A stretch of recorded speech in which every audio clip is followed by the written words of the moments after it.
This story was shared by u/onyx_ox, so credits to him. I think my mom was cursed by a Wendigo. Every family member of mine, including myself, has had an encounter with the paranormal or supernatural at one point in their lives. From the little people that kept my great-aunt company as she lay dying in a hospital bed to myself making successful contact with something through a Ouija board. But this I don't have an explanation for. Even as someone who believes in these things, I always try to ration the mundane over the magical. However, after delving into learning more about a certain mythological cryptid, I can only come to one conclusion surrounding my mother's passing in the spring of this year. I used to live in the mountains in Northern California with my mom, who was a single mother, and the place we stayed at was a house that was owned by my aunt. It was a historical house with well over 200 years of history on the property, and being rebuilt and altered through the decades. This house was situated in the thick of the wooded mountain and forest stretched for miles beyond. In the front ward was a wall about 3 feet high, and on top was a hill that inclined upwards back some 10 yards of grass that terminated at a fence. Beyond that was just woods and a small hiking trail. When we moved into this house, I was just starting first grade, and what I'm about to tell of has been happening regularly until we moved out when I was in middle school. My mom was also deeply spiritual and also believed in the supernatural, though I don't think they knew what she had possibly encountered. When I was sent off to school, my mom stayed back at the house to do paperwork for an ongoing custody battle. When she was alone or when I was out of sight was when it started happening. She would hear my voice shouting for her from the front yard, yet she knew that I was not home at that time, nor would I have been.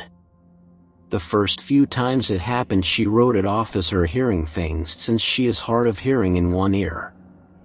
The longer we lived there, the more seemingly uncomfortable things we would feel or experience.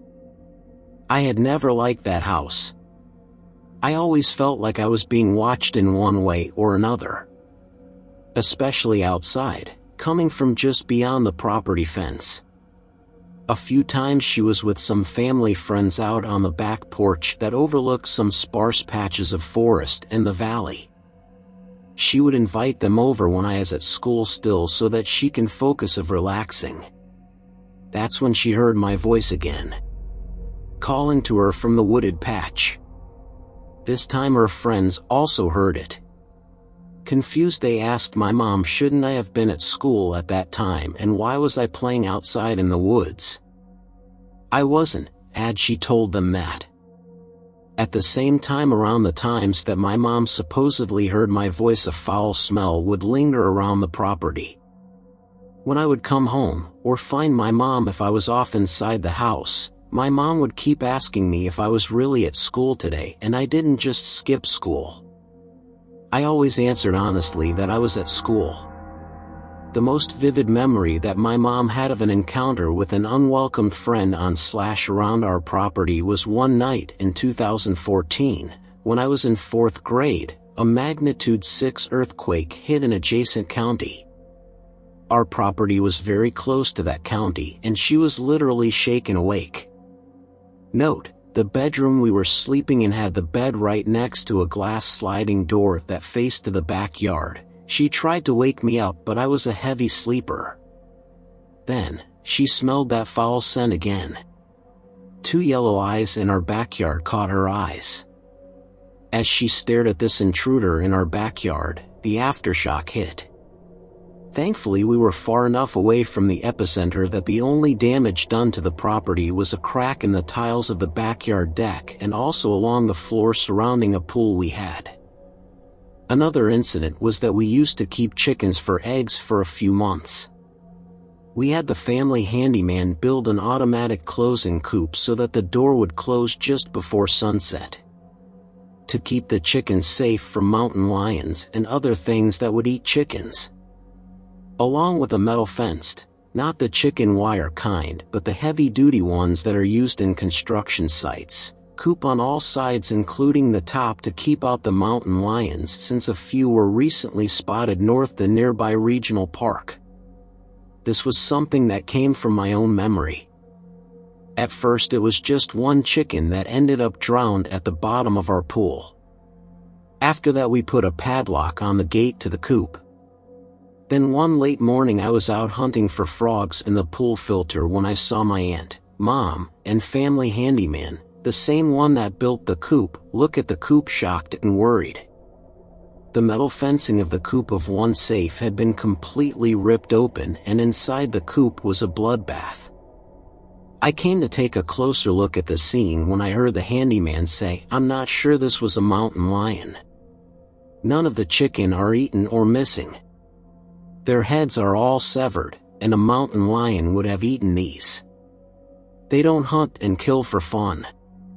We also had no neighbors or people for at least a few miles that could have played this prank on us. And the thing I remember most was not the dismembered chickens, but the smell of rotting flesh even though the chicken looked like they were just killed the night before. Looking back it felt like we were being taunted by this thing. Or at least my mom was for some reason. When we still lived at that house and even after we moved, misfortune followed us wherever we went. My mom got into a 5-year-long abusive relationship and developed breast cancer when I was in high school. She was a very healthy woman with no family history of breast cancer and it would go away and come back just when she thought she was finally done with the chemo and treatment and all that. I had at some point in my teens gotten into cryptids and specifically Native American folklore. If what I assume about her experiences are correct, I have heard that even if you evade death by the Wendigo, it will find another way to kill you. Doctors she would visit would express confusion as she was low risk in getting breast cancer, let alone having it keep coming back since they caught it early the first time.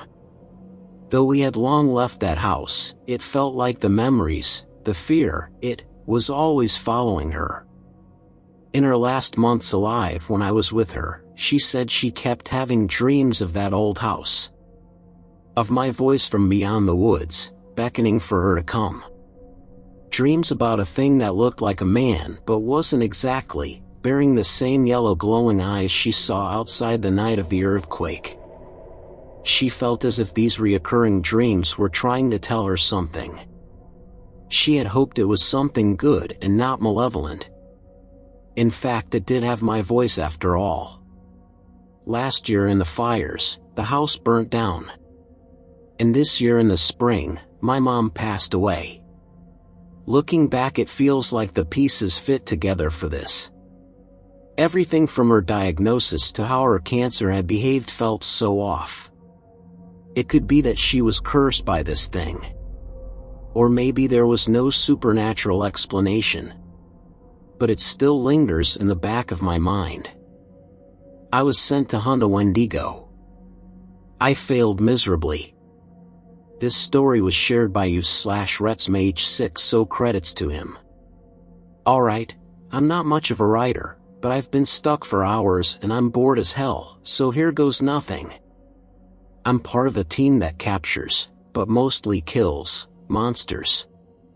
And when I say monsters, I mean legitimate monsters. Stuff like chupacabras, manticores, werewolves, and so on and so forth. We're not unique, not by any means. There are hundreds of teams dedicated to the same thing all over the world. And my team isn't necessarily the best one out there, but we're good, and I trust my teammates with my life, all 4 of them. We've been on dozens of missions, and I used to think that we were prepared for anything. But now, one of my teammates is dead, and the rest of us are injured and stuck in the back of an armored truck with a 3-meter-tall Wendigo screeching outside.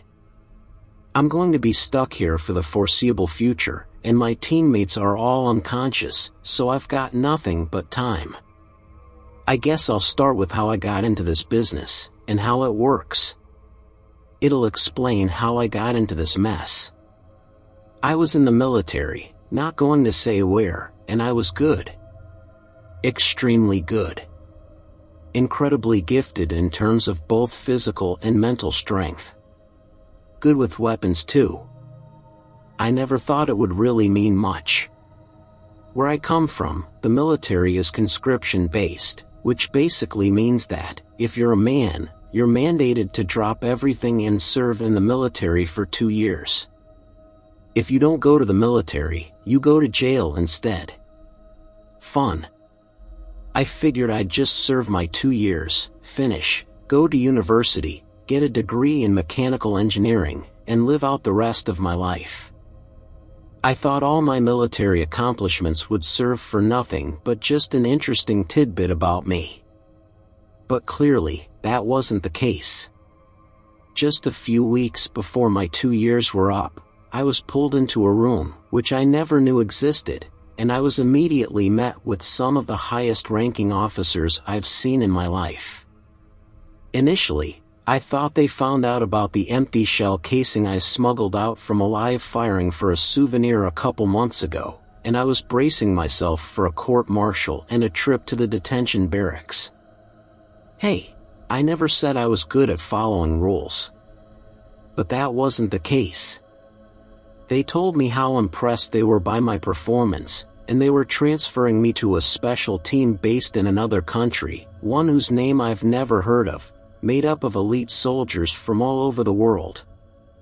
I would go there and continue training for another 4 years, and I would actually be sent out on real military operations.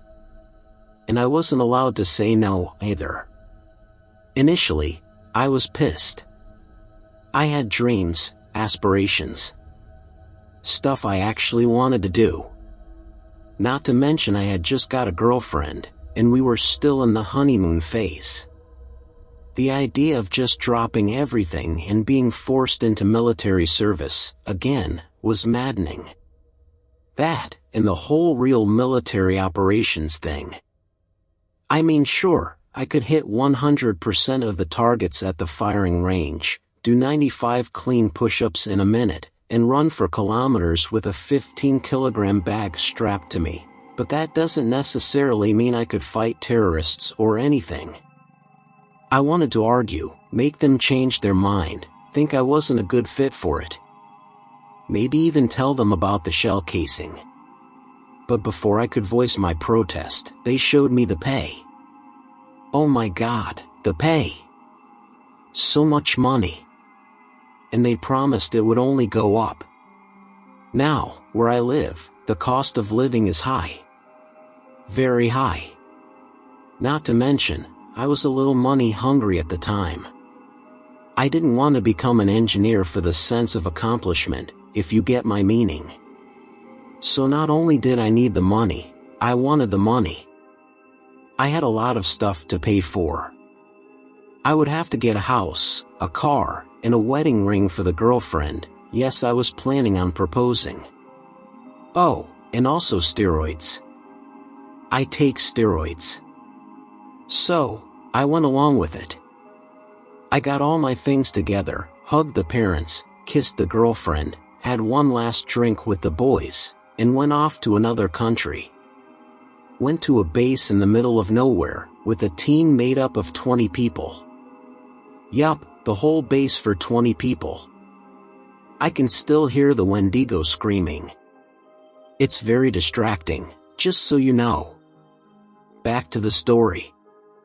And then the training started. It was brutal. Way worse than anything I've ever experienced. At least in the regular military, safety is a concern, albeit not a huge one. Here, safety was unheard of. The trainers, which is all I can call them, since there were no ranks on the base, pushed us as hard as humanly possible. And sometimes, inhumanely. Once, they gave us no food for a week. Another time, they snuck into our bunk and turned off the safeties on our guns. We had live rounds loaded, by the way. We were supposed to keep our guns loaded and with us at all times. We got screamed at for hours for that one. They said if we were real soldiers we wouldn't have let that happen. Many times I wanted to punch one of them right in the face. It's a literal miracle everyone made it to the end of training with their sanities and bodies intact. Maybe the steroids had something to do with that. I had to hide my use back in my home country, but here they actively encouraged it. They even bought us needles and everything. Reason being was, according to them, if injecting yourself with a gram of testosterone every week makes you run faster, lift heavier, recover quicker, and just basically be a better soldier, then you should do it. At the end of training, we were briefed on our operations too. They told us we were going to see and do things we never would have imagined. They told us monsters were real. Initially, we all laughed, and then were punished for laughing. They made us run 5 kilometers, then continued the briefing. They told us we would be hunting monsters, but only those that were a threat to people. And we wouldn't always kill them, sometimes just capture them. Because some monsters, like minotaurs, produce certain substances that can cure disease. Meanwhile, peaceful creatures, like Sasquatch, would be left alone. All of this said with a straight face. I still thought it was all a big joke. I mean, who wouldn't, right? But then they showed us videos. I still remember them, frame for frame. Monsters eating people, tearing people apart, nightmare stuff. And not to mention the video quality. You can't fake stuff that well. They sent us on our first mission a week after. Put us on a private jet and flew us off to Japan. Said we were looking for something called Gashidakuro. Supposed to be a giant skeleton that eats people. Which I mean, how do you keep the public unaware of something like that? A skeleton as big as a tree, just walking around, straight out of Clash Royale, what? So I clash a little. Big deal. I've got to hand it to the cover-up guys, they don't get the credit they deserve. We found it eventually. 2 of them, actually. Wasn't hard to be honest. They were over 20 meters tall in the middle of a rice field. According to legend, these things were supposed to only attack lone travelers. The village they had just massacred said otherwise. They saw us, let out a bellow, and sprinted straight at us. We ran straight towards the nearby tree line, hoping the oak trees would impede the monsters. One guy wasn't so lucky. He was always the slowest during group runs. He got snatched up, and the skeleton just bit his head clean off. At least his death was instant. Thank God for that. Speaking of instant deaths, I can still hear that Wendigo shuffling around outside. Maybe I should speed up my riding a bit. We took down both of the monsters with rockets. Now, according to folklore, from hundreds of years ago, the Gashidakuro are supposed to be invincible. But they didn't have RPGs hundreds of years ago, did they? When all you've got is a spear against a skeleton 15 times your size, it's going to seem invincible. Props to people from ancient times. I don't know how they survived against these things. So that was my first encounter with the supernatural. We went on a lot more missions after that. Eventually, as we got better, we started getting split up into smaller teams. I started to actually enjoy it. I was only interested in money in the beginning, but a sense of accomplishment started coming with it. I remember the first time I really felt proud of what I did. We were in some town in Greece, with a really small population, less than 10,000. There was a manticore absolutely demolishing the place. It was tearing its way through a row of houses when we came across it. Busting through a wall while a family on the other side was screaming for help. We took it down, and went to check on the family. There was a little girl, who couldn't have been more than 6 years old, who ran up and hugged me. My heart melted a little, I'm not going to lie. I've always been fond of children. Her parents were probably scared of us, a bunch of guys with heavy weaponry and armor, but she wasn't. She just knew we saved her life, and she was thankful. I really thought about the impact of my job on that day. So, I was making bank and loving my job. Life was far from perfect, but it was good. And then one day it came. The mission that screwed up my entire life. We were sent off to Canada.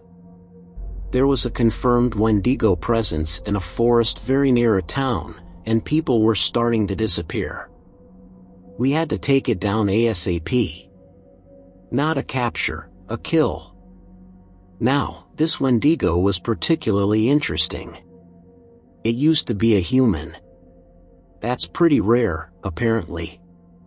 Most Wendigos were made by a spirit in the sky or something, and the real ones are a lot stauncher than the people who become Wendigos. This specific Wendigo used to be a guy named Ned Terrell. He went off into the forest with his girlfriend, ironically, to look for a Wendigo, and they got lost in a blizzard or something. Then a few weeks later he turned up and started eating people. A bunch of doctors just figured he lost it and they locked him up. They said he had convinced himself he was a Wendigo, and that it was best for everyone that he stay locked in his room for the rest of his life. But the thing is, Mr. Terrell wasn't so crazy after all. A couple months after they locked him up, the doctors noticed something. He was growing. A lot. Now, Terrell was already a pretty big guy. About 2 meters, if I remember his profile correctly. Then one day, one of the doctors, I think his name was Bowman, realized he was a lot taller. They measured him, and he was 2.18 meters tall. A while after that, he was 2.34 meters. But even though he kept growing taller, he kept losing weight. Started at svelte 80 kilograms. He was pretty underweight after living in the forest and eating people for a couple months, and ended at 56 kilograms. And he kept getting stronger too. One day he leapt at the guards and took a chunk out of one guy's arm. Thank God for tranq darts. They hit him with enough stuff to take down an elephant. That was the day they decided they had to transfer him out to a more secure facility. They knew they were dealing with something they didn't have the ability to handle. So they threw him into a truck and transported him to a maximum security prison that was a couple hours away. At least that was the plan. Halfway there, he ate the driver, the guards, busted out and ran off. Pretty soon, reports of a giant emaciated man running through the forest and roaring his head off reached us. We sent a scout, who identified it, or I guess him, as a Wendigo, and my team was sent in. Now according to legend, humans can turn into Wendigos when they choose to resort to cannibalism instead of starving, or they can be possessed and forced to commit cannibalism by Wendigos. Which one is Terrell? Personally, I'm hoping he's the second option. At least that way, he dies with his humanity intact. The sounds outside have died down a little. Mr. Terrell must have gotten bored. I can relax a bit. We went out into the forest, the 5 of us. Body armor, assault rifles, grenades, rockets, all of it. We thought we could take him. We could not. It started off so slowly. We found its tracks and started following them. There was a blizzard going on, which is apparently something Wendigos can do. There's a blizzard going on now actually, but my team had no problems. We followed them in our armored truck for an hour or so. Then all of a sudden, it was just on top of us. Never saw where it came from. Unbelievable speed. It tore my teammate out of the driver's seat and swallowed him whole. He was a big dude too. 1.9 meters tall and built like a young Brock Lesnar. Just got swallowed up, starting from the feet. He screamed the whole time too. I'll never forget it. The Wendigo just unhinged its jaws and leapt on him. One movement, he was suddenly swallowed up to his waist. The truck crashed and the rest of us jumped out and ran for cover, I'll admit it. Even professionals get scared. We just watched our teammate get eaten. Took a while, too. He was screaming and begging, one arm pinned to his side, and the other flailing around. He had broken the #1 rule, always have your gun loaded and with you, so there was nothing he could do. It took us a few seconds, but we opened fire. The Wendigo was squatting on top of the truck, its jaws now around the guy's chest. We killed our teammate, but he was dead anyway, we just granted him mercy.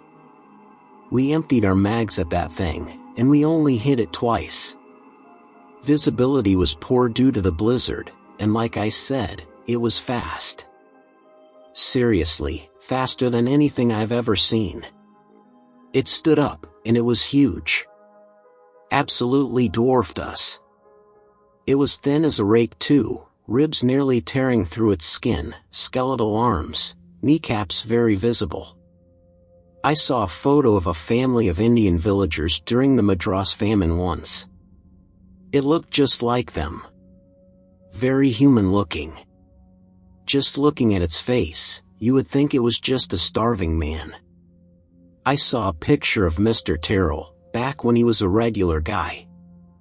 You could definitely tell it was him.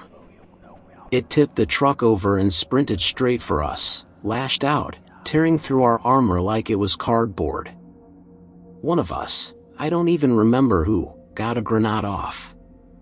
Unfortunately, not a direct impact, but still made it back off for a while at least. We jumped straight into the back of the truck and put it into lockdown mode.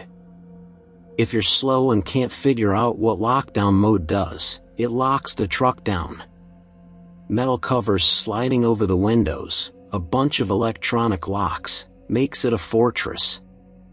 Unfortunately, it also prevents it from driving, because the wheels withdraw into the body. The Wendigo started slamming on the doors, but it couldn't get in. It's strong, but not that strong. So that brings us back to where we started.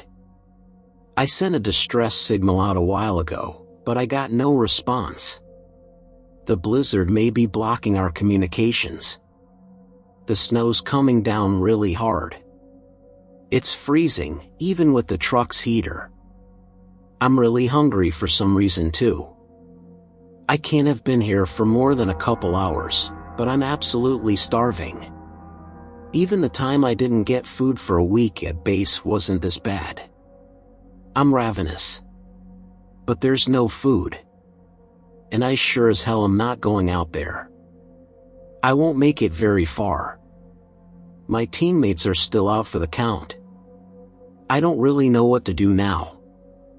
I can't hear the Wendigo, but as long as the blizzard's here, I know it's out there. There's a video feed of the outside, but I turned it off.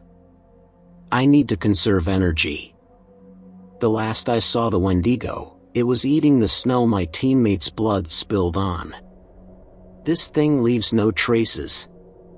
It would probably lick blood off the walls if it could. It can't get in, but I can't go out. The situation seems pretty hopeless. But hey, if you're reading this, that means I made it out. I'm typing on the Notes app on my phone, so the only way for someone to see this is if I get out of here. I'm going to take a little break and think about what to do now. Goodbye. Hey guys, I found this story on a phone in the back of a wrecked truck I came across while hiking through the woods. I called the cops as soon as I saw it, but I snooped through it to find any valuables, sorry, and I found this. What do you guys think? It's probably just some BS, right? I mean, there aren't any bodies in the truck, or blood even, which, if this is real, should be the case. There was a really heavy blizzard a day ago, but that's just regular Canadian weather, right? Wendigos and monsters, they're made up. Right? Maybe some aspiring writer crashed and decided to just type a story while he waited for help, then just left his phone and walked away? That doesn't make sense. And the truck was crazy, it was more of a tank than a truck. I don't think writers would really drive stuff like that. And there were a bunch of weapons too. I didn't touch them though. I'm wearing pretty thick gloves, but I can't risk getting any of my DNA on a firearm. I'm out on probation right now. There were prints leading away from the truck at least. Only one set though. And they were huge, I mean seriously. This guy was big. Barefoot too. I hope he made it out all right. I'm walking back to my house while typing this. I still don't know what to make of it. The only way it adds up is if the story is real, but it can't be, right? I mean, I would have seen something by now. Whatever. I already told the cops and they're on the way. They'll figure it out and I'll read about it in the paper tomorrow. I'm just going to focus on getting home now. It's starting to snow pretty heavily again, and the wind's picking up. I hope it's not a blizzard. The thing in the fields. This story was shared by you/Snake973, so credits to him. When I was young, I lived on a farm in rural Oregon with my parents. I was the only child. We weren't a big commercial farm. Just a family type thing. We had 5 cows, 3 horses, a small herd of goats, 2 dogs, and 1 chicken coop. We also had some Indian runner ducks we kept mostly as pets. We didn't really make any money off the place, just enough to sustain the animals and a little extra for ourselves. Money enough to take a decent vacation every couple of years.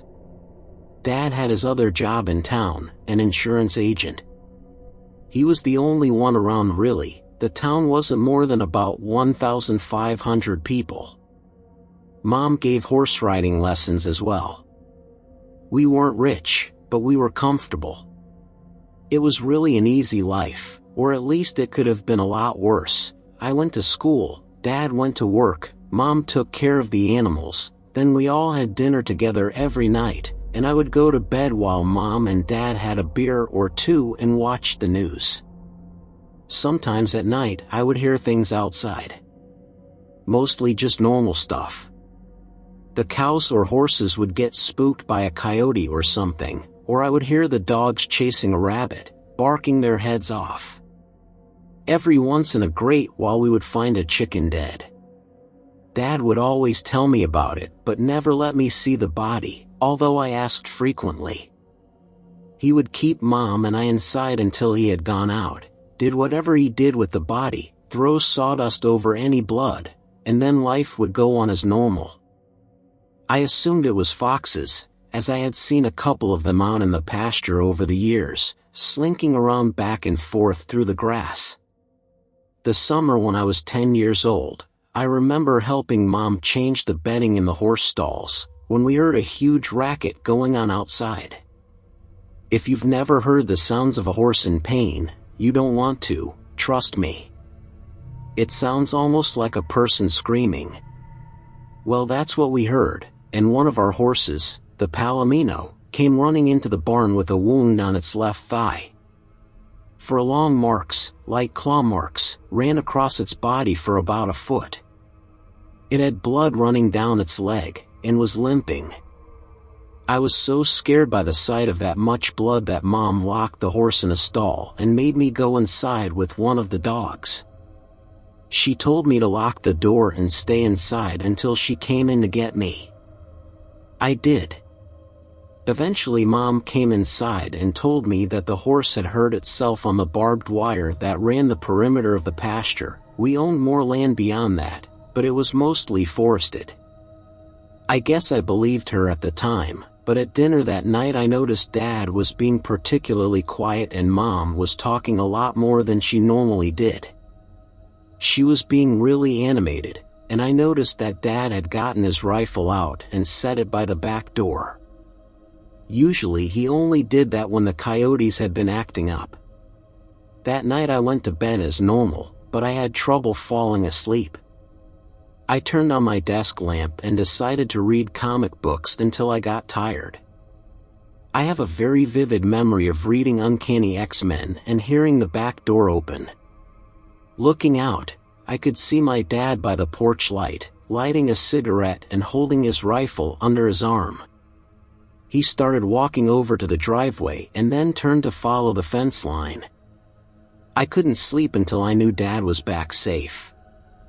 I kept coming downstairs with the excuse of getting water to see if Dad was back in the house yet, and each time all I saw was Mom sitting on the couch in the living room, staring at a blank TV screen and looking worried, sighing occasionally. Eventually, about 4 a.m, I think, Dad did come back, and I was so tired and relieved that I fell asleep as soon as I knew he was home. He never told me what he did that night, but I never thought to ask. 2 months later I was back in school. It rains a lot in Oregon in the fall, and this day was no different. All I could hear from my bedroom was rain hitting the ground and the aluminum roof of the chicken coop. There was light thunder in the distance, but it was slowly getting closer. I thought I had heard a coyote yapping out around the garage, or it could have been one of the dogs. I looked out, straining my eyes to see whatever there may have been. In a brief and distant lightning flash I saw something. It looked almost like a person, but hunched over, and with a long torso. It was tall, taller than Dad, who was a good 6'4", at least. I just barely caught a glimpse of it on the near side of the garage, then the light faded and I didn't see it again that night. There was another dead chicken the next morning. The third in just as many weeks. I told Dad what I had seen the previous night. The color went out of his cheeks momentarily, until he told that the storm must have been playing tricks on me. I accepted that. 4 months after that we lost a cow. It was in the middle of the night, and we all woke up at the same time. There was a lot of noise in the pasture, but only briefly. The cry of a dying animal, and a primitive, guttural yell that I had never heard before. Dad rushed up to my room. I could hear him running up the stairs to my room. He had his rifle in hand, and opened my door. He saw I was awake and told me to stay inside no matter what and try to go back to sleep. I don't think I have to say that sleep wasn't really an option any longer, but I did stay in my room, with a blanket held tight around my shoulders and staring out the window. Probably about 10 minutes later I heard gunshots in the field. I don't know what he was shooting at, whether it was whatever had attacked the cow, or the cow itself, trying to put the animal out of its misery. Dad rarely, if ever, talked about that night. I later found out that he had gotten to the cow only to find it ripped open on the ground, bleeding out from its torso. The shots I heard were him shooting the cow in the head. It kept going like that. 4 years. A chicken or a duck here and there. Something bigger only very rarely. It sounds absurd, but I almost came to think of it as commonplace. I only ever caught glimpses of the thing until what comes next. It terrified me. It happened in the middle of the day, over the course of a long weekend when my parents had gone to Seattle to see my uncle, who was ill. It was on a Saturday afternoon. I was 17 years old. I was out in the barn putting out food for the horses and the dogs. The horses were running around out in the pasture and the dogs were asleep in the corner of one of the horse stalls. I heard something rustling in the tall grass outside in the pasture. The dogs looked around a little bit but didn't seem to mind. I assumed it was just one of the horses waiting for me to leave so they could eat. I kept going about what I was doing, and in several minutes I thought I heard breathing. I turned to look and it was standing in the door. Tall as hell, even hunched over. The sun was streaming in behind it, lighting up all the dust in the air around it like some kind of sickly halo. It was looking at me. Considering me. Maybe it was trying to decide whether or not I was food. I remember swearing, turning, and running as fast as I could for the house, not even thinking. Panic causing my legs to move. It was behind me, not even breathing hard. I heard its feet hitting the ground in a constant rhythm. I got to the house, opened the door, slammed it behind me and locked it as fast as I could. I tore through the house, locking every door, and drawing the blinds on every window. I could hear it snarling outside the back door. The dogs were barking at it, but they wouldn't try to attack the thing. It was too big and they knew it.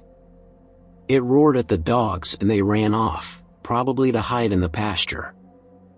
I went to my parents' bedroom and got Dad's rifle. I loaded it, set up a chair in the living room facing the back door, and waited. It started prowling around the house. I could hear its feet crunching on the gravel of the driveway and the wooden planks of the back deck. It kept walking, back and forth. I thought about trying to look through a window to see it, but I was too scared. Eventually, after hours of hoping it would go away, the sun went down. I turned on all of the outside lights and went up to my room. I opened my window, with the rifle in my hands, hoping to be able to pick the thing off from above. I saw it lurking just beyond the glow from the porch light. It had long, sinewy arms, and walked on bent knee. It was by the chicken coop. Then it disappeared from view. I heard the chickens squawking and screeching. The thing reappeared with a dead, bloody chicken in its hands. It bit off one of the wings with jaws that were dripping with slime and drool and let the dead bird drop to the ground at its feet. Then it looked at me. Its eyes made contact with my eyes. It turned away again, back to the chickens. It came back with another bird, mutilated it in front of me, and dropped it. It went back again. And again. I should have taken a shot at it, but I was astounded and confused trying to figure out what it was doing. Then it hit me. It was a show of power. It was showing me that it was stronger than me. That it could do whatever it wanted to do because I couldn't stop it. At the same time I felt powerless and sickened. Powerless because what it was saying was true. If it was just that thing in me, I wouldn't stand a chance. Sickened because I realized what kind of intelligence it would need to be able to convey that message. The thought shook me out of my stupor and I remembered the rifle at my side. It was heading back to the chickens, and I decided that when it came back I would take my shot. It strode back to the porch. Almost arrogant, walking on bended knee with those arms so long that the chicken was nearly dragging on the ground. I raised the rifle up to my eye, and tried to steady myself. My heart was beating so hard I could see the rifle shaking ever so slightly in rhythm with each heartbeat I could hear pounding in my own ears. It raised the body to its mouth, and just as it was about to put the chicken's head inside, I squeezed the trigger. The crack of the gun echoed in the now shattered quiet of the nighttime standoff, and I heard it howl. A painful, loud, startled howl. I had hit it on the outside of the shoulder. It ran off into the night. I never saw it again. It was still out there, though. It still killed chickens, and other things. More often than before. I'm writing all of this now because my parents died 3 weeks ago. They were killed in a collision with a drunk driver. He survived. They left me the farm, and I intend to live here with my own family. I'm 32 now, and I work for an Oregon Fish and Game office in Salem. I'm married to a wonderful woman named Stephanie. We have one son, Zachary, who is 4 years old. We are expecting a daughter in 4 months. I've come to the farmhouse alone today. I told Steph that I just wanted some time alone in my parents' house to deal with some emotions. She was very understanding. I've come back to claim what is rightfully mine. I have Dad's rifle next to me on the table and it is almost dusk. I've also brought several portable halogen lights to set up around the house, and my own shotgun. I'm borrowing a handgun from Joe, a guy at Fish and Game who I work with. When I am done typing this account of my memories, I will print it out and leave it on the dining room table, along with my wedding ring and my key to the safe deposit box where my will is kept. Everything is loaded and ready. Hopefully I will return here to collect these things, and nobody will ever know I wrote this. Steph, in the event that you are the unfortunate soul to find this, which I'm terrified to think seems a likely outcome, the thought of you having to go on alone hurts me more than anything in this world ever can. Know that I love you more than anything, and I hope you understand that I am doing this to keep you safe. Zachary, I love you and can only hope you grow up to be a good, kind-hearted, and strong man like your grandfather was. To my unborn daughter, if I don't live long enough to meet you, it will be the single greatest regret of my life.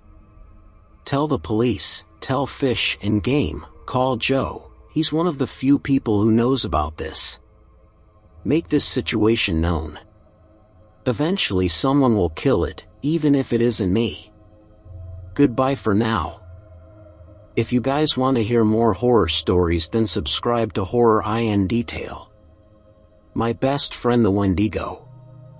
This story was shared by you/Kessel the Viking, so credits to him. Sometimes things happen to us that we just cannot explain. No matter how many resources are available or what information we can find, there are things that can never be understood, and that is a commanding factor of life. Now, a question. I know some, if not many of you have had friends, even best friends that disappear from your life without a rhyme or reason. That very same thing happened to me with my friend Marcus. We were best friends throughout high school and carried the friendship on well into our 20s, but one day he simply disappeared. I don't mean he was reported missing and the police were involved. I just mean he left without telling me, his best friend. I spoke to his mother and she said he had gone on a trip to northern Alaska. When I asked her why, she said, he never gave me a reason. I could hear the sorrowful tone in her voice. Like myself, she missed him too. But out of nowhere he came back. He told no one he had returned, and one day he showed up on my doorstep as if he had never left. I admit he looked good, better than I remembered. He seemed healthy, if you can understand. Marcus. You're back? I remarked, bewildered. Yeah man, he said in his smooth demeanor. He had his hands tucked into the pockets of the jean jacket he was wearing. Got back a couple days ago. You look well. Where you been, man? I asked casually. I noticed his face was flushed red, but it was probably just the lighting outside because the sun was setting. Yeah, thanks. I've just been traveling, finding myself. He answered, but he seemed indifferent about conversation. It made me wonder why he came here if he wasn't looking to talk. Well, that's cool. Did you want to come in? I asked while gesturing my hand through the door. He nodded and brushed past me into my home. Thanks, Derek. He said nonchalantly, as if this was a routine occurrence. Something up? I asked as I closed the door behind me. Marcus flipped his wavy blonde hair and sighed. No, not really. I just have a proposition for you. It was strange that this was how he decided to start the first conversation between us in a long time. A proposition? Forgive me for saying this, but we haven't spoken in quite some time, man, and I don't know if I'm really in the position to dive headfirst into something new. No, it's not like that, began Marcus. He didn't appear slighted by my response, which was welcoming to see. I was just wondering if you'd be interested in coming with me on a trip. A vacation of sorts. It wouldn't be long, just a week up north. With who? You? I asked with a hint of scrutiny. Yeah, just me, he said quickly. For some reason, his fingers were twitching like he could barely control himself from having a breakdown of some kind. Why so sudden? And why me? I mean, Marcus, where have you actually been this whole time? I find it strange you would come to me of all people for this hurried request of yours. I need someone to come with me. It's important that you understand, Derek. I'm not the same person I was when I left. I am something much more unique. But I cannot be left to the masses. I must be quelled. He was speaking in completely vague sentences, the context of which I couldn't understand. I have to be honest with you, Marcus. I don't know what the fuck you're saying to me right now. I wasn't going to lie, but I saw a slight shift in his eyes upon hearing my candor. He sat down in my recliner and clasped his hands together. Listen, are you in or not? He wouldn't even look me in the face when he asked. He simply hung his head with his eyes on the floor. Well, I don't know. Where would we be going exactly? A cabin up north. Once we get there, I'll give you a list of instructions that you must adhere to. I promise you will understand. I took a deep breath. Clearly, Marcus was in distress and needed help. I wasn't going to leave him to fend off against whatever demons were riding his shoulders. I figured he had become an addict and wanted someone to look after him while he got himself cleaned up. I suppose, I said quietly. Awesome. Thanks, Derek. He said hastily. You won't have to pay for anything. I've got that all covered. Just be ready tomorrow morning and we will head up there. Tomorrow? Damn, that's definitely short notice, I said, already thinking about what I would tell my boss. Don't worry about work, man. Just trust me, even if you've never trusted anyone, he remarked as if he read my mind. He then stood up and began walking to the door. I don't know what happened to you, but something's definitely different, I mentioned as I opened the door for him.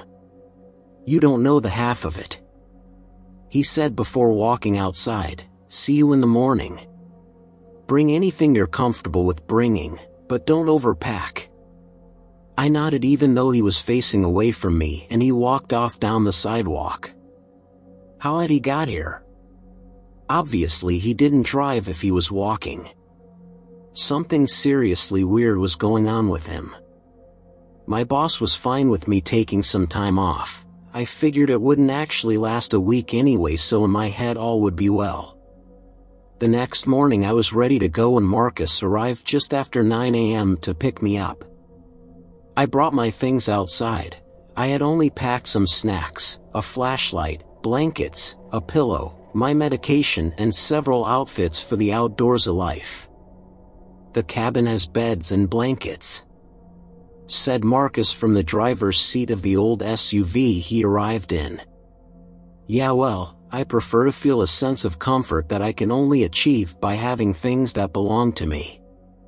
If you say so, he remarked. His lack of engagement was already growing stale. I got in the passenger seat and we sped away without another word shared between us. Every so often, I would glance at Marcus to study him. While he did seem healthy, there was something innately different about him that I couldn't put my finger on. He was jittery, easily startled, and on edge. We drove for a good 6 hours before pulling off at a rest area. Marcus seemed alert, but for some reason he said, "We're going to sleep here for the night." The night? Have you gone blind, dude? It's barely 3 in the afternoon. Yes, I know. I'm hungry and I need to rest, said Marcus quietly. I can drive, man, if that's the issue, I asked reassuringly.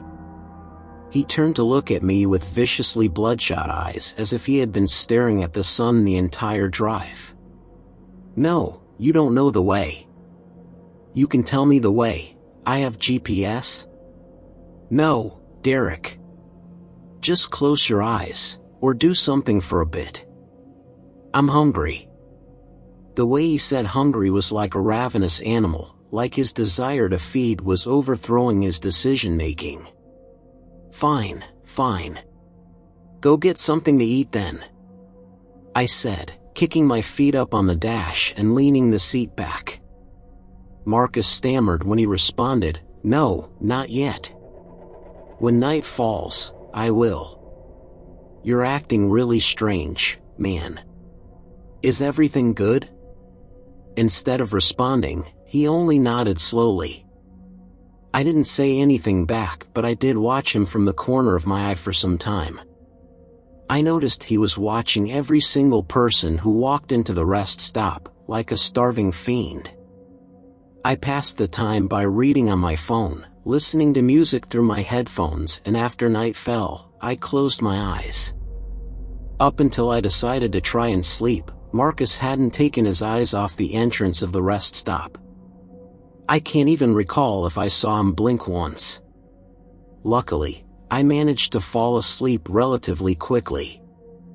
However, I was awoken abruptly when Marcus heaved his body back into the driver's seat as if he were running from something. He was absolutely covered in blood, his mouth and most of his face, his hands, his shirt and pants, everywhere. And Marcus, what the fuck, man? I asked intensely. He swallowed audibly. I feel better now, we can keep going. I could see his teeth stained red from the dim light produced by the rest area. No way, man, you're going to tell me what happened to you. Without looking at me, he said, I had to eat, Derek. We all have to eat. What in the fuck are you talking about, Marcus? What did you eat? A barrel of blood? Not quite. He then started the vehicle and shifted it into reverse. I reached out and shifted it back into park. When I did, he turned towards me and grabbed my wrist. His grip was insurmountably strong. It felt like he could crush my arm if he had the mind to do it. Derek, let go, was all he said while his entire body was visibly trembling. I didn't know what else to do, so I listened. I carefully brought my hand back to my lap and he shifted into reverse once more before bringing us back onto the freeway. I couldn't keep my eyes off him, but he wouldn't look at me anymore. Not until we reached the cabin. The overwhelming smell of blood had filled the vehicle and I had gagged a few times from it. The pungent aroma wafting off Marcus was almost unbearable. I checked my phone. Of course there was no signal out here, and I caught a glimpse of him watching me from the other side of the SUV. Calling the police is futile, said Marcus through his blood-stained teeth. Tell me what you did back there. I shouted at him, unsure of what else to say. I did what I had to, he said while walking towards the front door of the cabin. Marcus, please, man. I can help. Just tell me what's going on. He froze as if he really was about to answer me, but instead he reached into his pocket and pulled out a set of keys. Then, he unlocked the door and went in without saying another word. I stood outside for a long time. I didn't want to go inside and see him sitting there painted with blood, but something told me that Marcus needed help, so I went in. He was sitting on a dusty couch, in fresh clothes. He must have showered too because his skin was clear of the red tinge that had dominated it before. One thing was different, though. He had lost most of his hair. I don't mean little clumps or bald spots, I mean there were only a few strands of hair remaining. Furthermore, he had patches of raw skin on his face, and I'm sure they were on his body as well. I sat in a chair across from him and observed his seemingly deteriorating form. His eyes were fixed on the rickety floorboards beneath us, and he had his palms placed flat on his thighs. After 5 solid minutes without so much as a twitch, he finally raised his head. His eyes met mine, but his were almost black. There were dark blue veins forming a webbed pattern from the corners of his eye sockets, and his lips were dry and cracked. When he spoke, it was with a breathy and raspy tone. "I'm going to tell you a story, Derek. When I am finished, you will do something for me. You cannot say no, you must do it. I can't make promi dash. You must." Marcus suddenly shouted. He had raised himself up further, but something wasn't right. His spine was longer somehow, like it had been stretched, making him appear much taller even when sitting down. Okay, I said timidly. His shouting struck a drastically fearful chord within me. Good. He mumbled under his breath, then he began his story. As you know, I went to Alaska. It wasn't for nothing, I had actually met a girl up there on an app. He grinned slightly, but it quickly faded. When I say this, I mean it. She was perfect, well, for me at least. He stopped for a moment and I noticed he was eyeing my hands, but then he continued, "Anyway, her name was Claire and we really hit it off. It was one of those love at first sight moments. Seriously, Derek, she was everything I could have ever wanted or needed in a woman." I uttered a sound of acknowledgement, so he knew I was listening as he went on. "She was a simple person and she lived in an old town. I can't even remember the name of it now, but we made a life for ourselves there. However, she started acting strange. She would ask to have guests over constantly as if I wasn't enough. I don't say that in a jealous way. I mean, she literally wanted someone else over every single day, and she reeked of desperation. It was like her life depended on it." While he spoke, one of his fingernails fell off and landed with a quiet ticking sound on the floor. Marcus didn't seem to mind because he kept talking. Eventually, I caved. I invited one of her friends over, a local guy who worked at the town's bakery. About an hour before he arrived, Claire called me into the bedroom. She had this weird, almost evil tone in her voice, but I disregarded it. I thought that she may have been looking to get intimate before this friend of hers arrived, but that wasn't the case at all. "Are you sick, Marcus?" I asked as I watched 2 more fingernails slide off his fingers onto the floor. He didn't answer me, not directly anyway. He looked up at me and his left eye clouded over with a milky white color. Was he dying right before me? Marcus picked at one of the scaly gray patches of skin on his hand. It only made his other nails fall off, but he didn't seem to mind or notice because he went on. As I entered our bedroom, the door closed behind me. Claire was standing there with a rope and a gag. That only solidified my assumption about her need for intimacy, so I let her tie me up. But instead of getting frisky, she gagged me and left the room. I tried to get her attention, but obviously she couldn't hear me. "How long were you like that?" I asked gently. I wanted him to feel like I had genuine interest. "Longer than I expected." I heard her friend come inside and I tried to yell to get his attention, but it was no use. That's when the screams started. There were horrendous noises of agony coming from the other room, and they weren't from Claire. He sighed again faintly. During the conversation, his entire body had begun turning a pale gray color and the last bits of hair he had left fell to the floor. There was this squelching sound and another sound I can only liken to a saw cutting meat. I hated every moment being tied to that bed in our barely lit room. Where are you going with all of this, Marcus? Are you saying Claire killed her friend? She didn't just kill him, Derek. She ate him. What?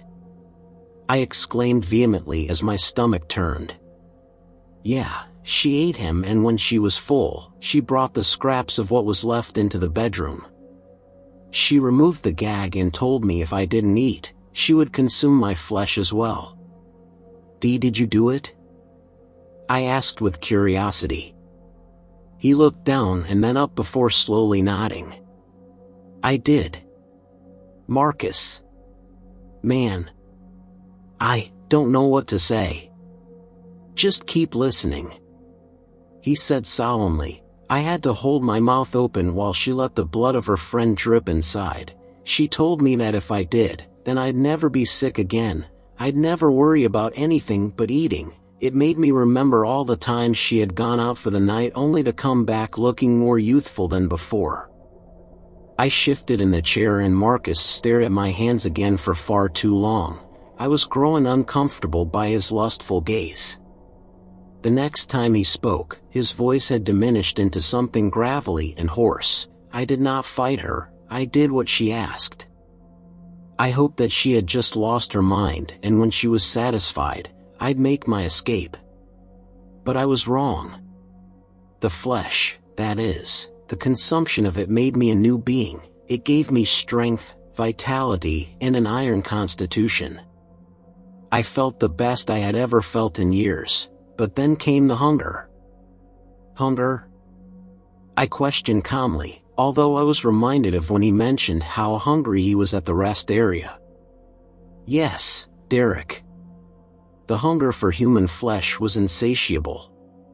It didn't matter how much I ate, my body would feel like it had been further deprived of sustenance. I craved warm, running blood, almost like a vampire, and Claire did too. Before we knew it, we had slaughtered the entire town and nobody saw it coming. But after that, Claire, she turned into something feral, something less human and more animalistic. Like you are now? I asked with a hint of concern. Yes, she became this creature. It was grotesque and malformed. She wasn't my Claire anymore. So, I did what any loving partner would do. I put her out of her misery. You killed her?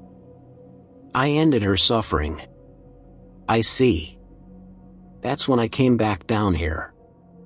I couldn't live up there alone, but I also realized I couldn't be left alive at all. Derek, I desperately want to be with Claire again, whether there's still a place for my soul in heaven or if I'll be sentenced to an eternal hell for the things I've done. As long as Claire's there, I'll be happy. What are you saying exactly, Marcus? I want you to kill me. You, what? I admit, I chuckled a little because the notion was ridiculous. I want you to take the shotgun out of the gun safe and blow my fucking head off so I can't devour another innocent person. Marcus was being serious, I could tell by his tone, and the longer this conversation went on, the more his body changed. I finally managed to ask the question I desperately wanted to know the answer to. Did you eat someone at the rest area? I ate an entire family. He said without remorse. I didn't know what to say. What could you say? All I could do was gasp while remaining at a loss for words. I called the police from the payphone afterwards, so they should be there now. He began harshly. I chose that particular rest area because the cameras don't work. I had staked it out before even coming to you. It was all planned. But I did it for you. For me? You ate an entire family for me? No, I mean, I made it so you couldn't be connected to what happened. The police are none the wiser, and in reality, you've done nothing wrong. This is fucked up, Marcus. I know. I know. I'm sorry, Derek. I need you to honor my request now though, before it's too late. What happens if I don't? I asked out of curiosity. Marcus stood up hulkingly tall and groaned a bellowing, low, rumbling roar. You cannot deny my desire for death. End my pain, like I ended the pain for Claire. His breathing was rapid and fierce, but he managed to calm himself down. I apologize for scaring you, he said in his gruff voice. Marcus, you were my best friend once. I can't kill you. You have to. This is why I came to you, because you still are my best friend and I didn't want to ask a random stranger. They wouldn't understand, but you can understand. His face grew long and it was accompanied by many painful grunts by Marcus. I need you to do this for me. I do not want to hurt anyone else. Even now the hunger calls to me. It is taking every ounce of strength I have left to resist lashing out at you and devouring every tasty morsel of flesh covering your ripe and ravishingly delicious body. He shook his head like a madman before his eyes met mine once again. Please, Derek. I am begging you. I don't know what changed in me, but hearing my once best friend pleading for his death no longer perturbed my emotions. I stared at his rapidly transforming body for an indeterminate amount of time before getting up and walking to the gun safe. It was already unlocked. He must have done that while I waited outside. I reached in and grabbed the only gun in the case, the shotgun Marcus had mentioned. I assumed it was already loaded. If Marcus had planned this much, then surely he planned that too.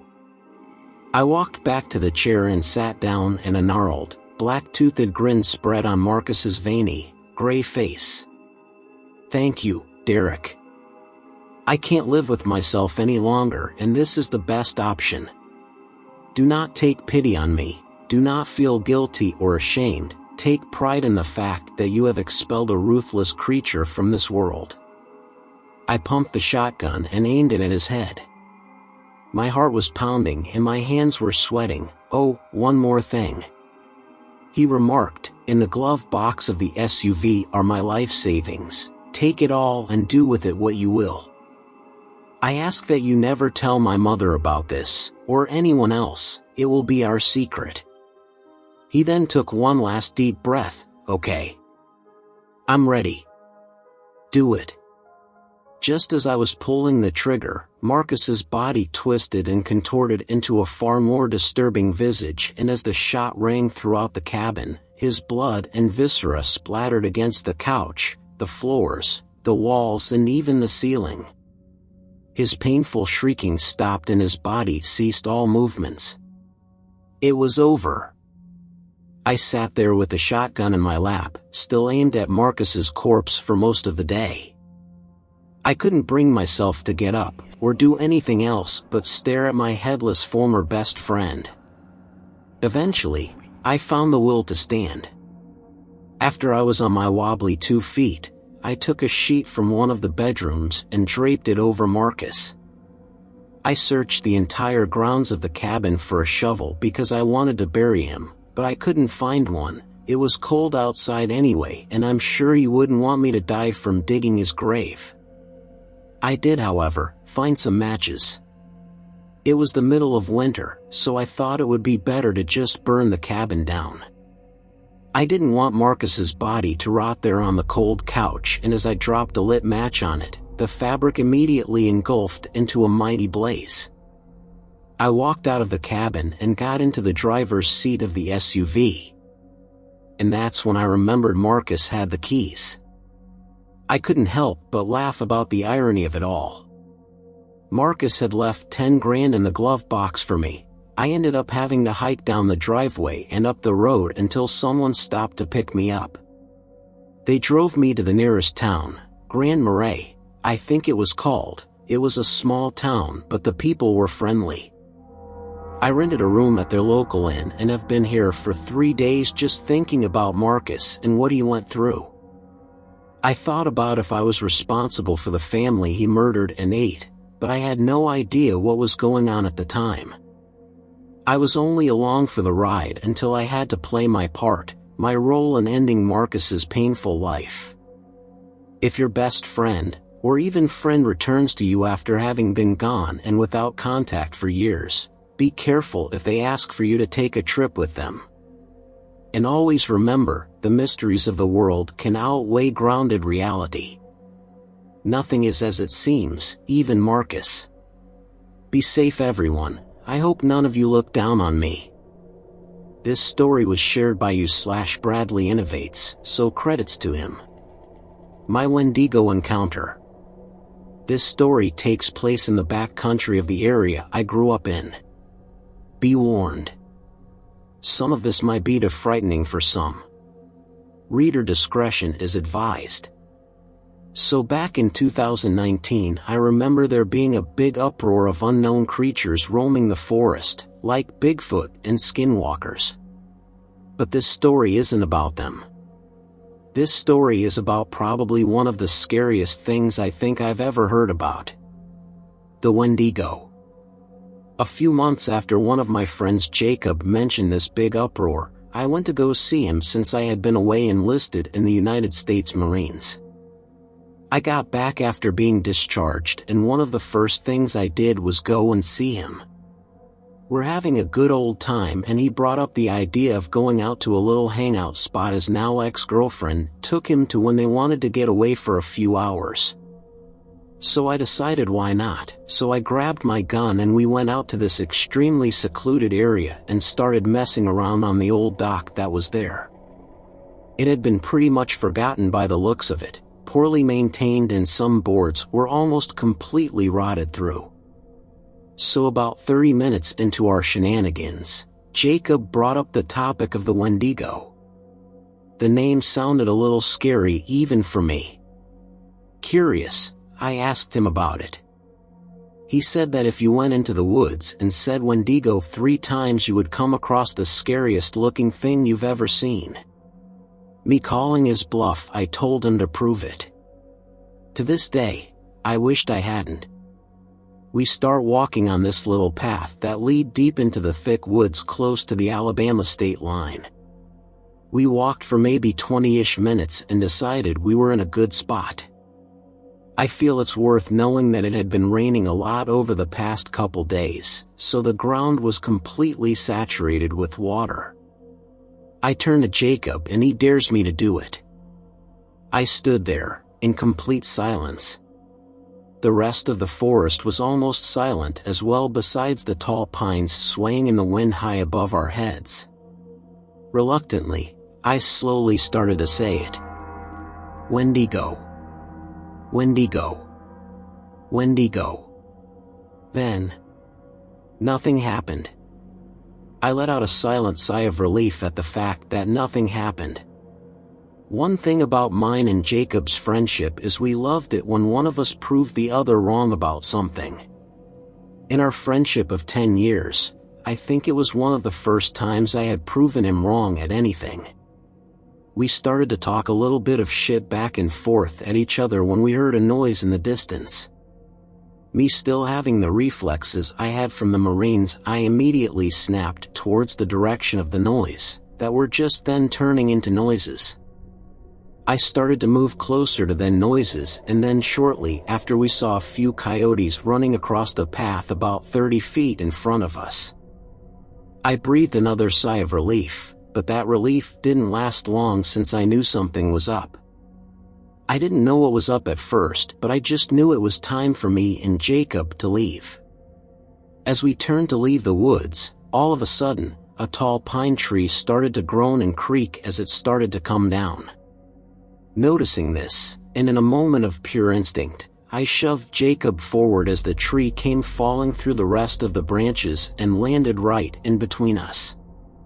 Jacob let out a cry of terror as the tree landed, and I hopped the tree to get to him. I could feel his heart pounding like a drum as I grabbed him by his shirt and yanked him to his feet.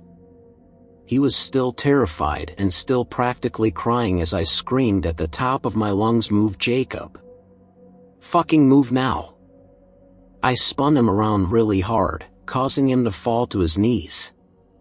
I quickly got him up and we both started to sprint down the path back in the direction we came. I didn't dare look back, and neither did Jacob. I was sprinting through the woods when a familiar sound came from behind me. Jacob! Jacob, come quick! It was the sound of Jacob's younger sister Olivia. He turned and tried to get past me, the whole time he was screaming Olivia. I stopped him and said, Jacob, look at me. It's not her. Do you hear me? It's not her. Just then another pine tree started to buckle. I saw it just in time to tackle Jacob down to the ground as both of us were nearly crushed. I screamed at Jacob once more. Go! Get out of here! Go now! As I was screaming that, I pulled my gun out of my waistband and aimed it down the trail in the direction from whence we came. Jacob made it to the opening of the trail and turned back and noticed I was still aiming my gun down the trail. Bradley, get out of there. Come on, hurry. I turned and started sprinting towards him. As I made it into the clearing a good 50 feet, I turned and me and Jacob both saw it. The thing we had ushered into showing itself. The Wendigo. It stood about 9 feet tall on its hind legs. There was practically no meat on its bones. It had really skinny legs and even skinnier arms. Its skin a pale white, almost like a vampire's. But the thing I noticed the most about it were the eyes. A vibrant blue, almost like lightsaber blue for those who have seen Star Wars. Having had enough fear, I raised my gun and fired at the Wendigo. Jacob, not sticking around to see if I had killed it, turned and ran towards the car. I turned and did the same thing as he passed me. That was my first experience with this so-called Wendigo, and I pray, almost every night, I never have to encounter something that terrifying again.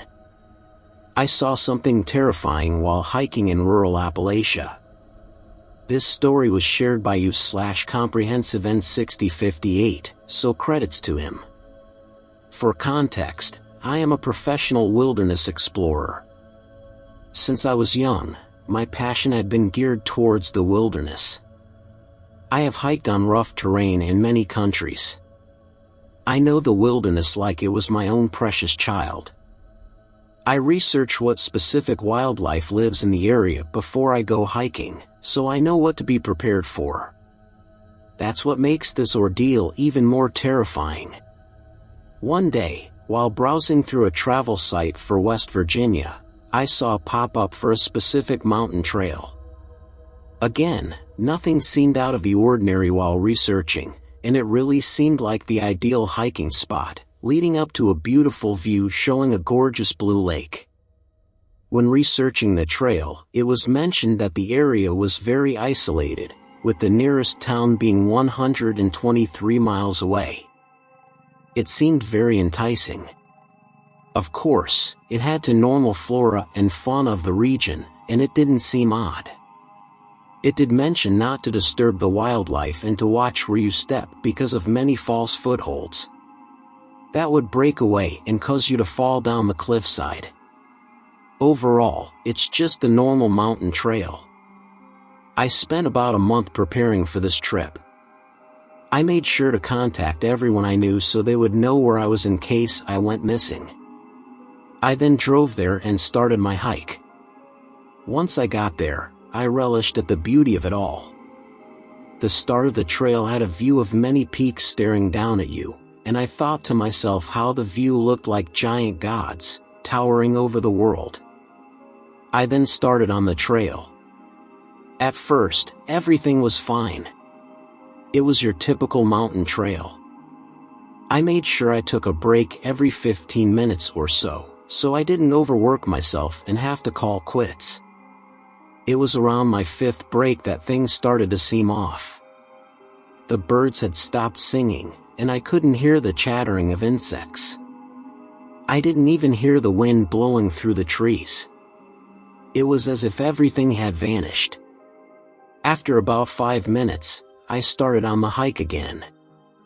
I was a little nervous and on edge, though, because I was the loudest thing there. It felt wrong, as though I was being watched, stared down by some malevolent force, playing with me. I continued, until around break number 20. I stopped, getting out my bottle of water, as I had done multiple times before. But as I was putting the bottle to my lips, I realized something was off. I heard twigs snapping, about 10 feet behind me. I threw my water bottle down and turned around to see what I heard. I can't describe exactly what I saw. That is a bit too difficult.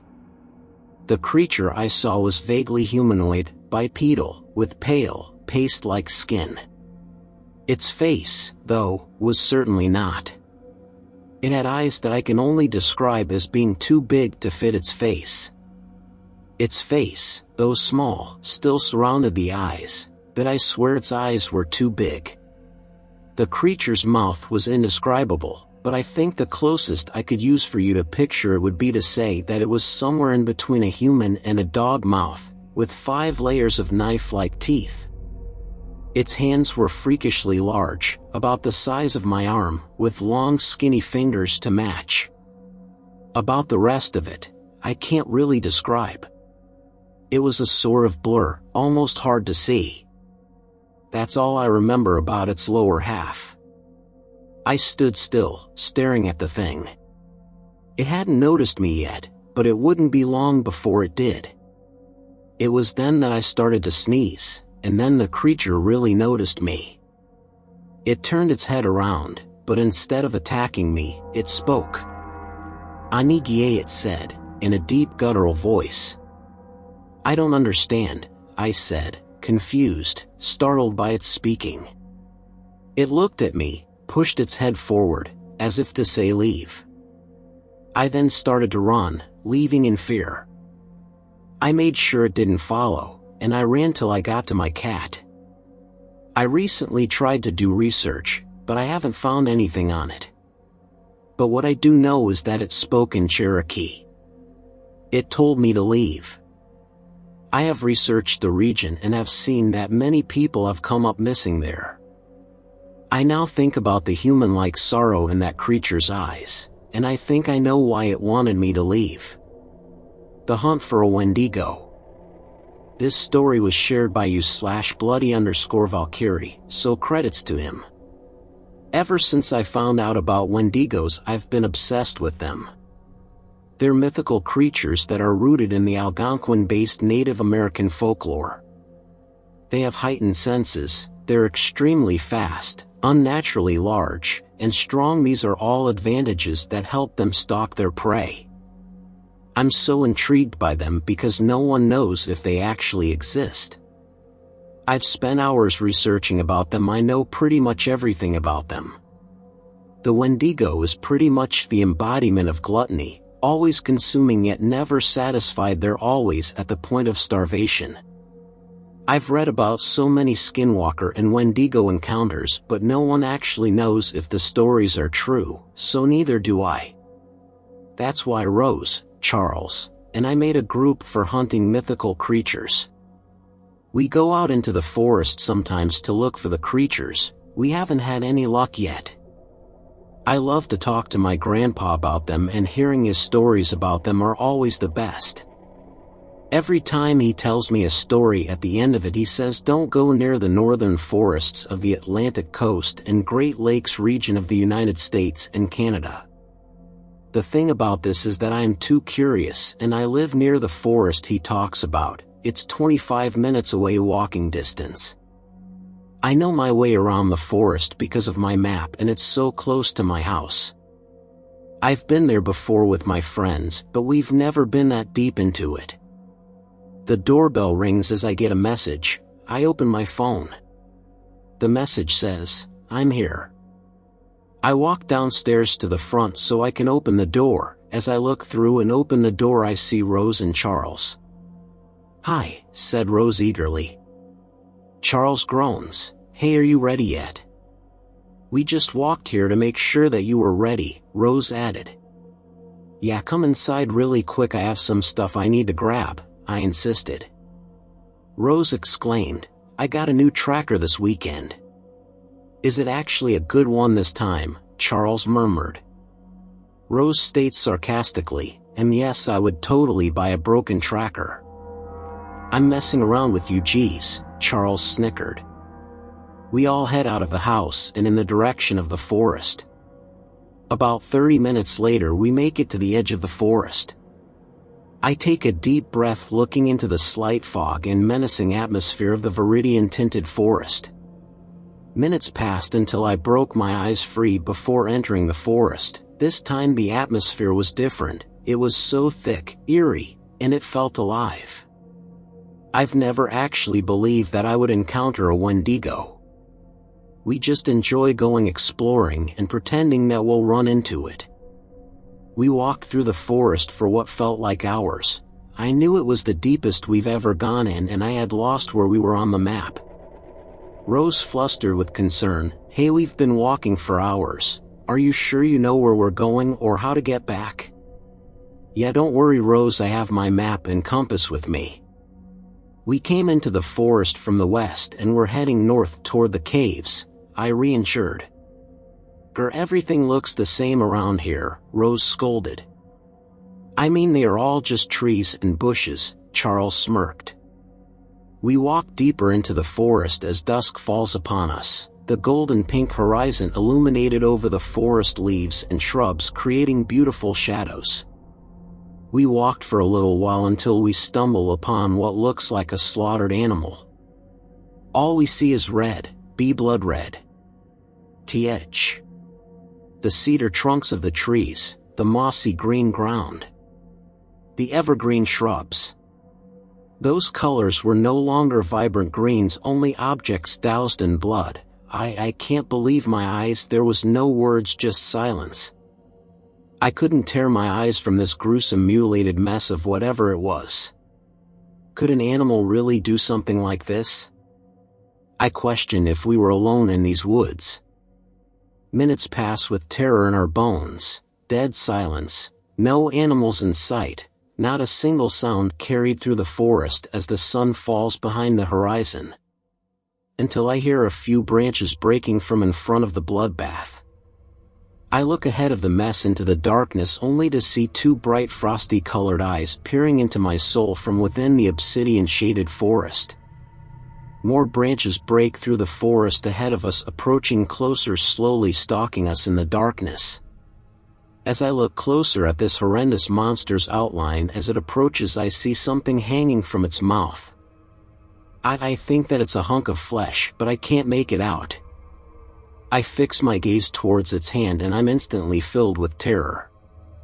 I knew what this was. I see a hunk of flesh in its mouth. Its unnaturally long and bony fingers are gripping onto a human head. It was the thing I've been looking for. I can't believe it. I never thought I would actually run across one of them.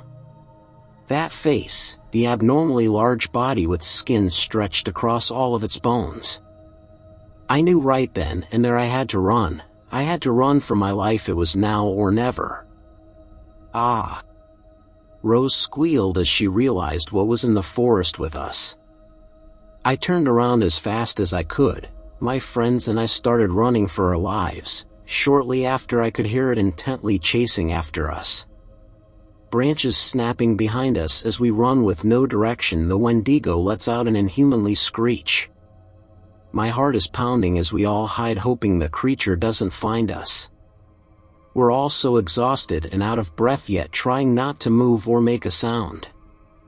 We listen closely as we hear a cracking of twigs inching closer to our vicinity. That's when I heard the most eerie sound in my life. Not too far into the woods, I heard a soft voice of a little girl asking for help. "Help, please, someone come help me," pleaded the small girl. It can mimic voices? What is this? I mean, there can't be a little girl out here this deep in the forest all by herself, right? Without hesitation, Rose jumps out of her hiding spot and goes to try and help the small girl. "Hey! Little girl dash," Rose murmured. Within second of her speaking, I hear her vocals cut out, and I heard nothing else but the horrific sounds of something I couldn't even imagine. I look out from my hiding spot to see Rose completely mangled and her blood all over the soil. I couldn't believe it. Why did she do that? She knew it was after us.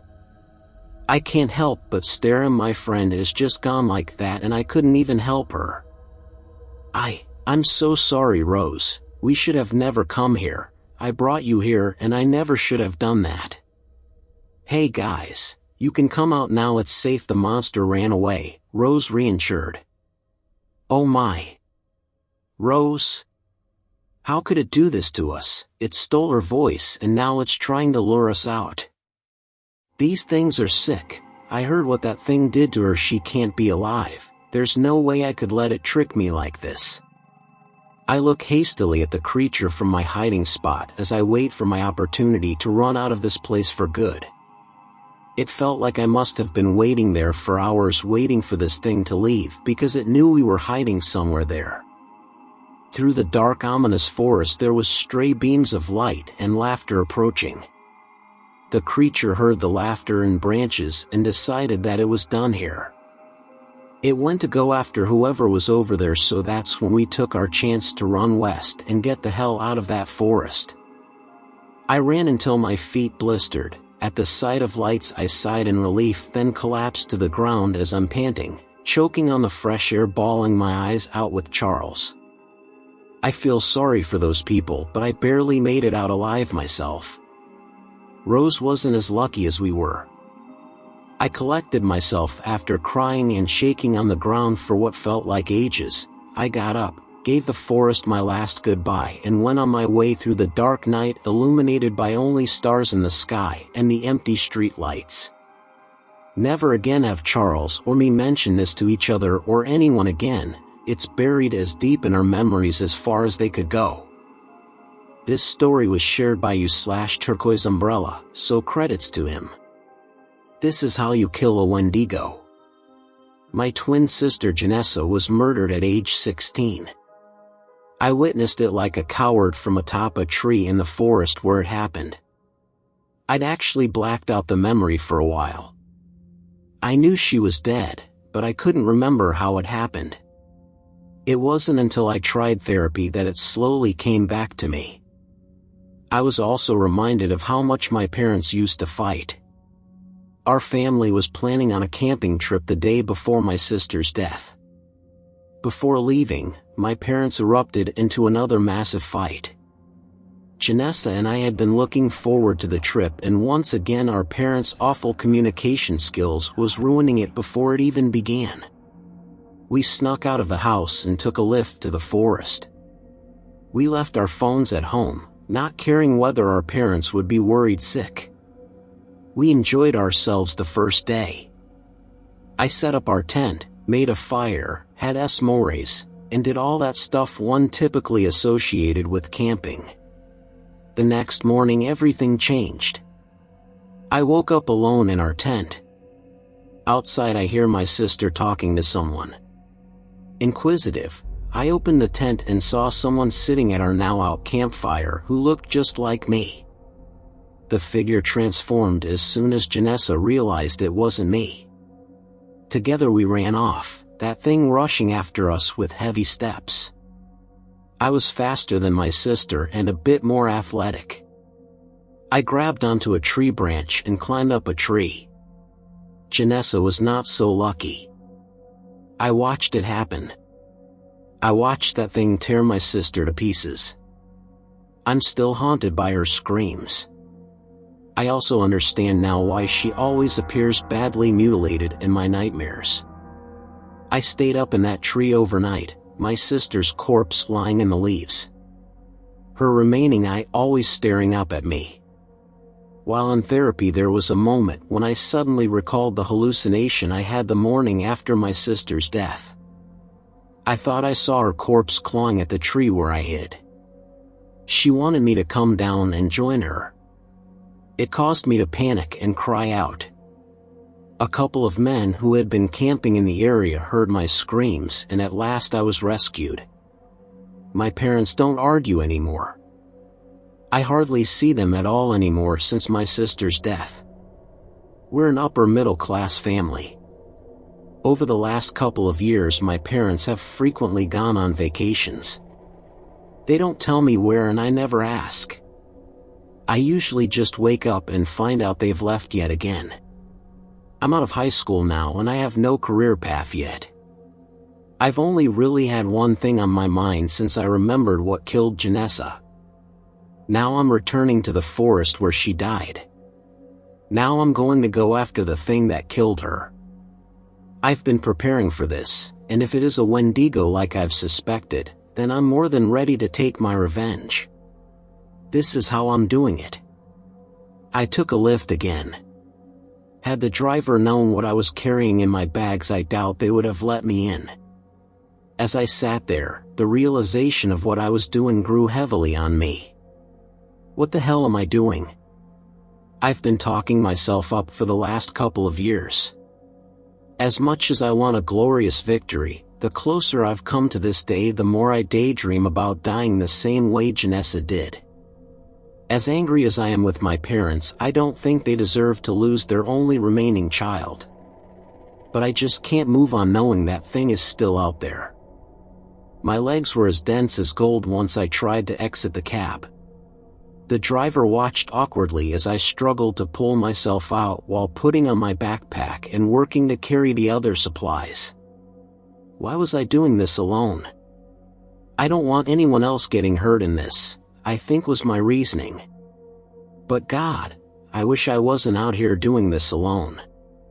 With each step I took into the forest, the more the terror numbed.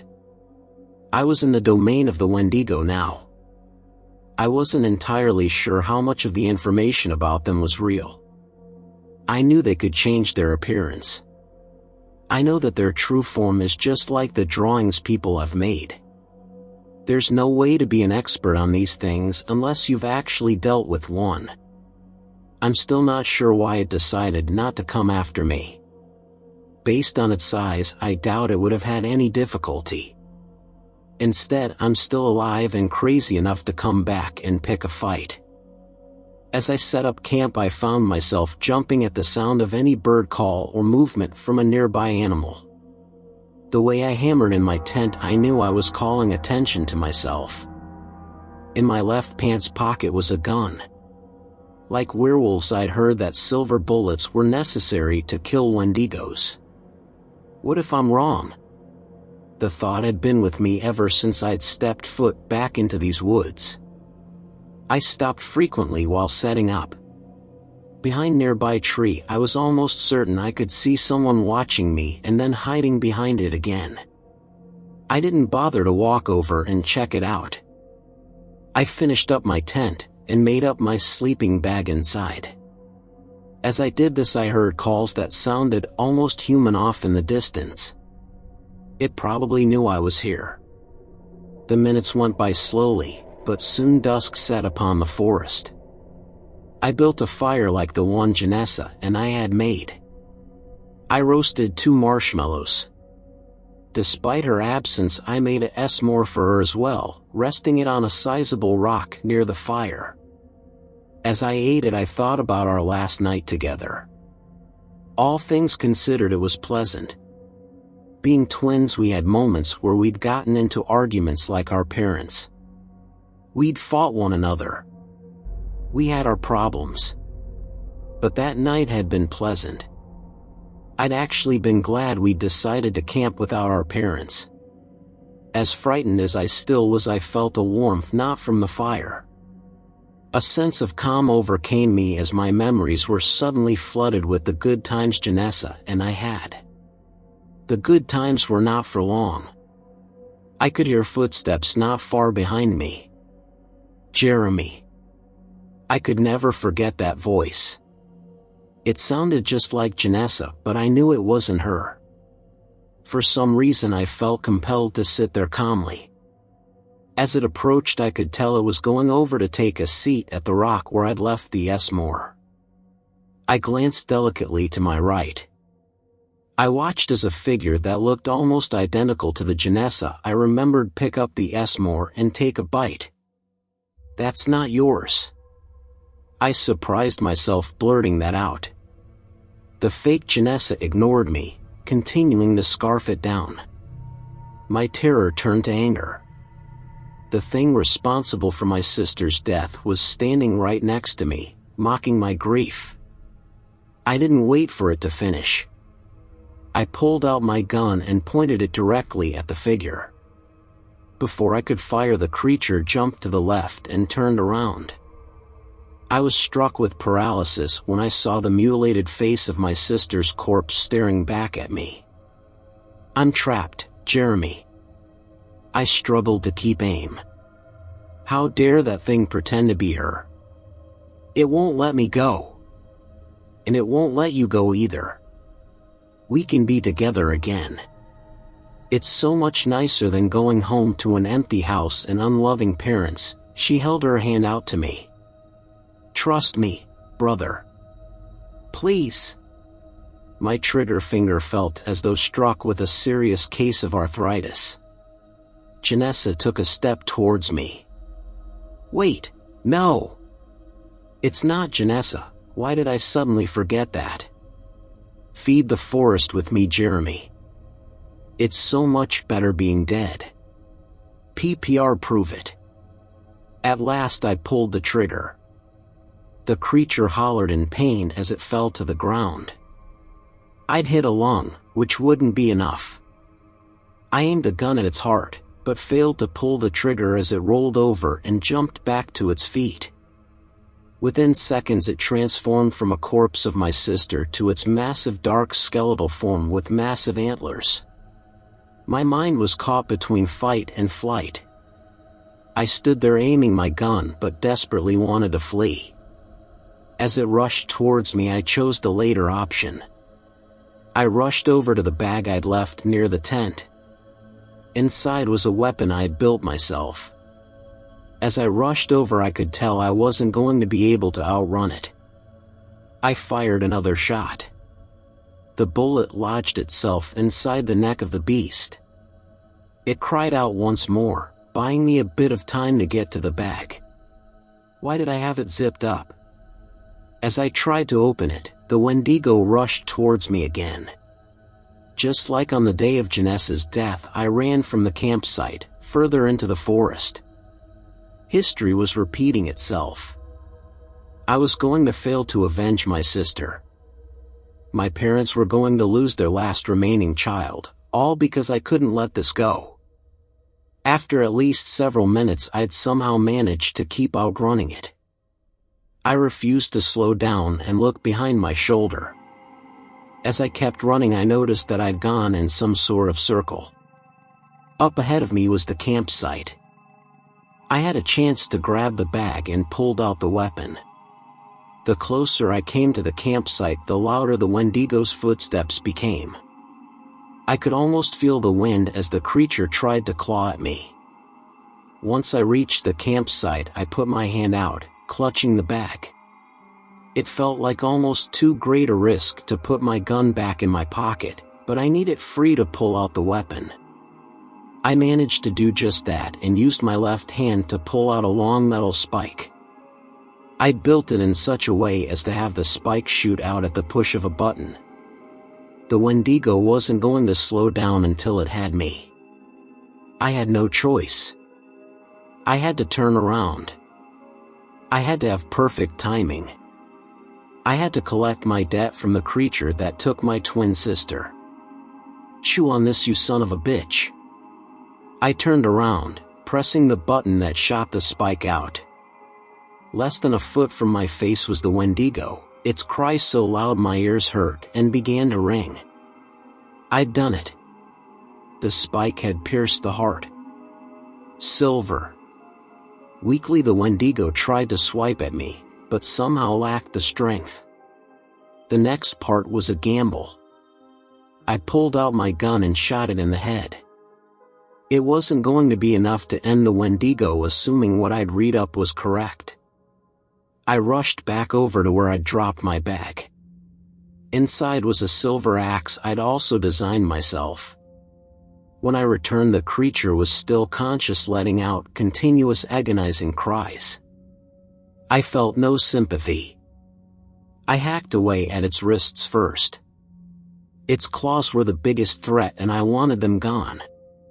Despite the weightlifting I'd been doing, it took over a dozen hacks to remove the first long-fingered hand. I pulled out my gun and shot it again in the head. It subdued the creature long enough for me to remove the second hand, and then I began on its head. As it began waking up again, I found myself screaming at the creature. I demanded it stay dead, calling it every insulting name that came to mind. Once I'd hacked most of the way through its head, I pulled it off. I kicked it a couple of feet away. The Wendigo no longer moved. It took over an hour, but I'd managed to put each limb, the head, and torso in the trash bags I'd brought along. One by one I carried them back to the campsite. I lit another fire, burning each bag. It took until dawn for me to burn the body. I left the torso for last. It was a struggle, but I managed to remove the heart, rip it to pieces, and placed it in a silver box. After locking it, I looked around the site and decided to leave everything except my gun and the box behind. I was never particularly religious, but in the months leading up to my fight, I'd gotten to know a priest at a church in my area called Street Alphonsus.